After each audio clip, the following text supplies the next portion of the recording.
নমস্কাৰ, মই আজি প্ৰশান্ত কুমাৰ শইকীয়াই পাৰিজাত নাৰ্চাৰী হৈ পেলাই নতুন এটা বিষয় লৈ আপোনালোকৰ ওচৰলৈ আহিছোঁ কথা পাতিবৰ কাৰণে। তো আজি বিষয়টো মই ভাবিছোঁ যে পানী জমা হোৱা যিটো সমস্যা, সেই সমস্যাটোৰ ওপৰত দুআষাৰ মই আপোনালোকৰ কথা পাতিবৰ কাৰণে বা তাৰনো উপায় কি আছে। আমাৰ যদি পানী জমা হয় কেনেবাকৈ বাৰীখনত, তাৰ পৰা অসুবিধা কি হ'ব পাৰে আৰু তাৰ প্ৰতিকাৰটো কেনেকৈ হ'ব পাৰে। মোৰ যিটো সাম্যক জ্ঞান সেইটোৰ পৰাহে মই আপোনাক ক'ম। তো প্ৰথমতে হ'ল কি, যদি পানী জমা হয় তেতিয়া কি সমস্যা হ'ব পাৰে। আমি এটা কথা গম পাওঁ যে স্থায়ী গছবিলাকৰ যিটো ঘাই শিপা সদায় সি মাটিৰ তললৈ আহাৰ বিচাৰি যায়।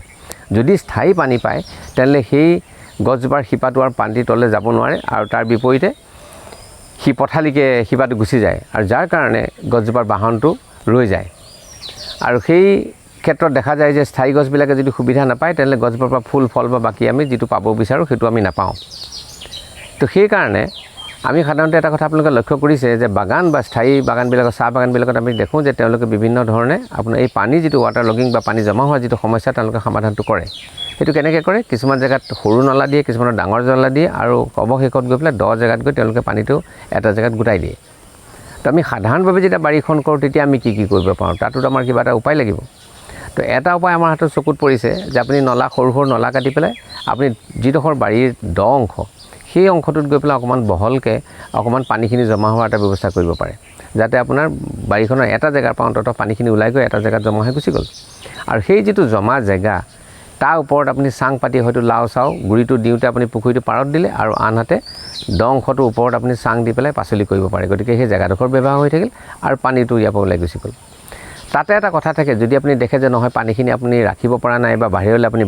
বাহিৰলৈ উলিয়াই দিব পৰা নাই, তেনেকুৱা অসুবিধা থাকিব পাৰে, বহুত ক্ষেত্ৰত দেখা যায়।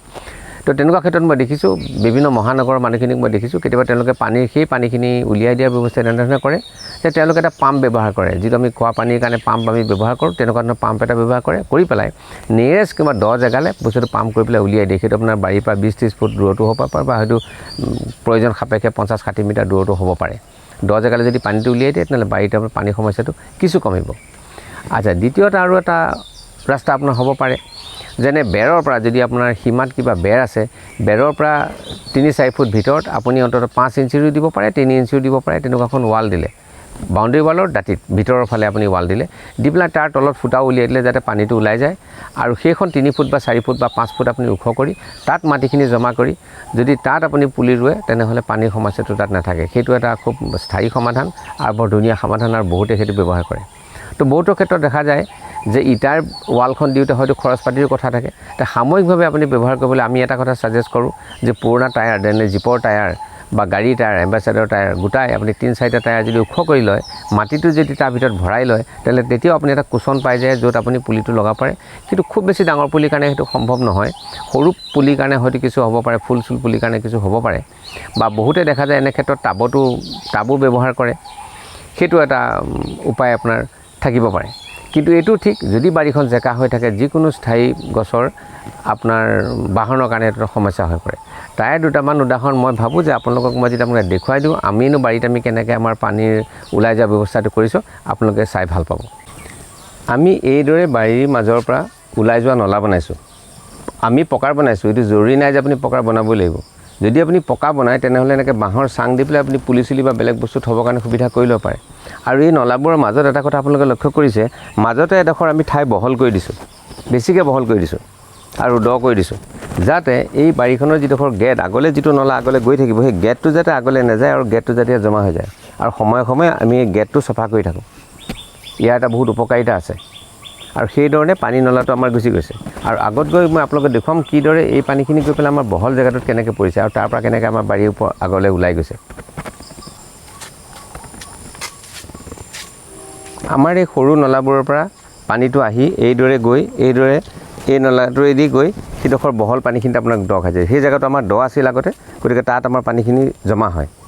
আৰু সেইদৰে আমি পানীখিনি তাৰ পৰা আকৌ বেলেগ এটা ডাঙৰ নলাই আমি পানীখিনি বাৰীৰ বাহিৰটোৰ ভিতৰলৈ উলিয়াই দিওঁ। আপোনালোকে আগত চাব পাৰিব।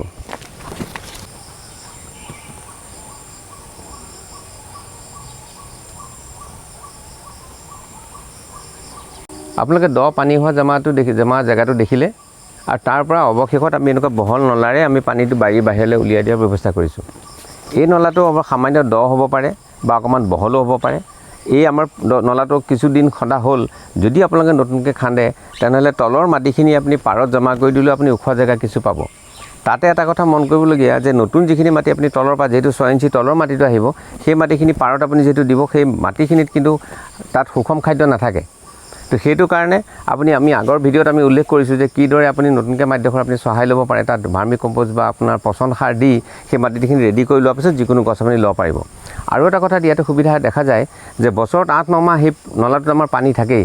যাৰ কাৰণে আমাৰ দাঁতিৰ যিখিনি গছ সেই গছখিনিৰ চেহেৰা সদায় ভাল হৈ থাকে কাৰণ সি নিৰন্তৰ পানী পাই থাকে ঠাণ্ডাকালি 3-4 মাহৰ বাদে প্ৰায়ে আমাৰ পানী ইয়াত পাই থাকোঁ গতিকে এইটো এটা খুব সুন্দৰ ব্যৱস্থা মই ভাবোঁ যে আপোনালোকে যদি এই ব্যৱস্থাটো কৰে তেন্তে আপোনালোকৰ যিটো পানীৰ সমস্যা বাৰীত পানী হোৱা যিটো সমস্যা কিছু পৰিমাণে আপোনালোকৰ লাঘৱ হ'ব আৰু মই ভাবোঁ যে এই ভিডিঅ'টোৰ পৰা আপুনি এই সুবিধাখিনি কিছু কথা আপোনালোকে গম পালে আৰু যে এই সুবিধাখিনি আপোনালোকে ল'ব পাৰিব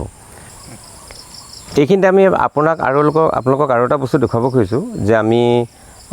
মাজতে আপোনাক কৈছিলোঁ যে যেহেতু আমি টায়াৰত দি পেলাই মাটিখিনি ওখ কৰি ল'ব পাৰোঁ বাৰীৰ এই অংশটো খুব এটা দ নহয় গতিকে আমি এটা টায়াৰ দিছোঁ কিন্তু আপোনালোকে ইয়াৰ জেগাত 2-3টা টায়াৰো দি ল'ব পাৰে যদি টায়াৰটো দি লয় আৰু তাৰ মাজত মাটিখিনি দিয়ে তাৰ মাটিখিনি কেনিও আঁতৰি নাযায় দাঁতিত ঘাঁহ বন হোৱাৰ অসুবিধাও আপোনালোকৰ নাথাকে আৰু তাত আপুনি সুন্দৰকৈ কিছুমান পুলি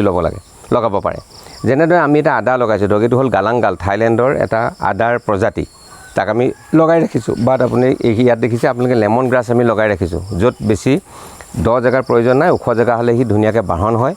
আৰু এটা কথা কি আৰু এটা সুবিধা মই দেখোঁ যে ইয়াত কোনো উইডৰ প্ৰব্লেম নহয় ঘাঁহ বা অপতৃণৰ কোনো অপকাৰী নাপায় মানে সি বাঁহটো বাঢ়িবলৈ সুবিধা হয় আৰু আপোনালোকৰ প্ৰয়োজন সাপেক্ষে টায়াৰ এটা জেগাত আপুনি 2-3টা টায়াৰো দি ল'ব পাৰে আৰু যিমানে টায়াৰটো ডাঙৰ হয় সিমানে মাজৰ জেগাটো বেছি ওলায় আৰু দেখিবলৈ ধুনীয়া হয় আৰু বাৰী যদি সন্মুখত আপুনি টায়াৰটো দিয়ে তেনেহ'লে আপোনালোকে ৰং দিও ল'ব পাৰে তেতিয়াও এটা সুন্দৰ দেখনীয়া হৈ পৰে জেগাডোখৰ আমাৰ যিহেতু বাৰী পাছফালে আছে গতিকে আমি টায়াৰটো ৰং দিয়া নাই কিন্তু প্ৰয়োজন সাপেক্ষে আপোনালোকে ৰং দি ল'ব পাৰে আৰু এটা কথা কি গছখিনি চিহ্নিত কৰিবলৈ ভাল কোনোবাই কাটি মেলি পেলাই গছখিনি ধ্বংস কৰাৰ অসুবিধা নাথাকে যেহেতু টায়াৰৰ মাজত আছে গতিকে আপোনাৰ যিকোনো মানুহে কাম কৰা মানুহে অন্ততঃ এই বাৰীখন পটকৈ চাফা কৰোঁতে হয়তো এই গছজোপা কাটি পেলোৱাৰ আপোনাৰ অসুবিধা নাথাকে তো মই ভাবোঁ ইয়াৰ পৰা আপোনালোক উপকৃত হ'ব আৰু যদি আপোনালোকে ভাবে যে এনেকুৱা ধৰণৰ খবৰৰ পৰা আপোনালোকৰ কিছু বাৰীখন আগবঢ়াবলৈ আপোনালোকৰ সুবিধা হৈছে তেতিয়াহ'লে মই ভাবোঁ যে আপোনালোকে আমাৰ চেনেলটো ছাবস্ক্ৰাইব কৰিব আৰু তাৰ পৰা আপোনালোক উপকৃত হ'ব ধন্যবাদ